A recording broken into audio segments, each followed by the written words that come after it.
సంగారెడ్డి జిల్లాలోని జోగిపేట, అన్నాసాగర్, పోసానిపేట, అల్మాయిపేట, సంగుపేట తదితర గ్రామాల్లో తెల్లవారుజామున భారీ వర్షం కురిసింది. దాంతో కొనుగోలు కేంద్రాల్లోని వరి ధాన్యం పూర్తిగా తడిసిపోయింది.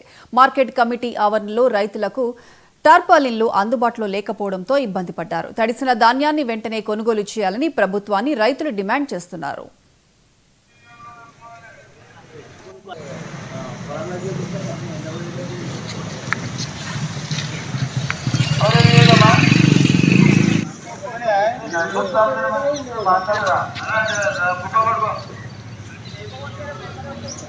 పల్లి పోతే మాది సర్పంచ్ జైపట మీద భూమి పట్టుకుంది.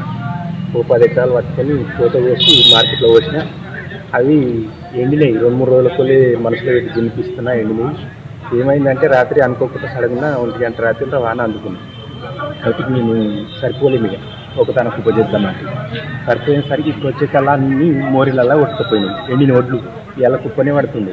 అందుకని మొన్న 4 రోజుల కష్టం వృధా అవుతుంది మనసులో కూలీలు పెట్టి. ఇప్పుడు మళ్ళీ ఇంకొక 4-5 రోజులు అయితేనది ఎండిపోయి న్యాచర్ కూడా వస్తుంది.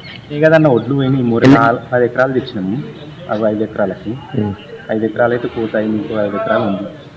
ఇంగూరు కోచయ్య ఆడ దోమకోట వచ్చి ఆడ నష్టం అయిపోయినా. వీడికి ఒడ్లు వచ్చి నిన్న మ్యాచ్ దుర్మాట చూడలేరు. ఒడ్లు ఈడ రాత్రి వానకు కొట్టుకుపోయినాయి. ఒడ్లు చిల్లర కొట్టుకుపోయిన అందరు చిల్లరకు ఈడ చాలా నష్టపోయినా. ఆడ నష్టపోయిన తర్వాత ఈడ కూడా నష్టపోయినా సార్. చేసిన సార్ ఈడ కూడా నిన్న మ్యాచ్ దుర్మంటే చూడలేదు సార్. మీరు ఇప్పుడు ఏమంటారు? మీరు చూడకుండా చూసినాక చూస్తే కుప్ప కొడతాం, చూడండి ఎట్లా కొడతాం సార్ కుప్ప. ఏమో సార్ మొత్తం అన్ని ఒడ్లు పోయినాయి. ఒక ధరలు బట్టి పోయినాయి మొత్తం. వారం పోలే సరిపోవచ్చు. Right, TV bulletin updates. Keep watching 9 to 9.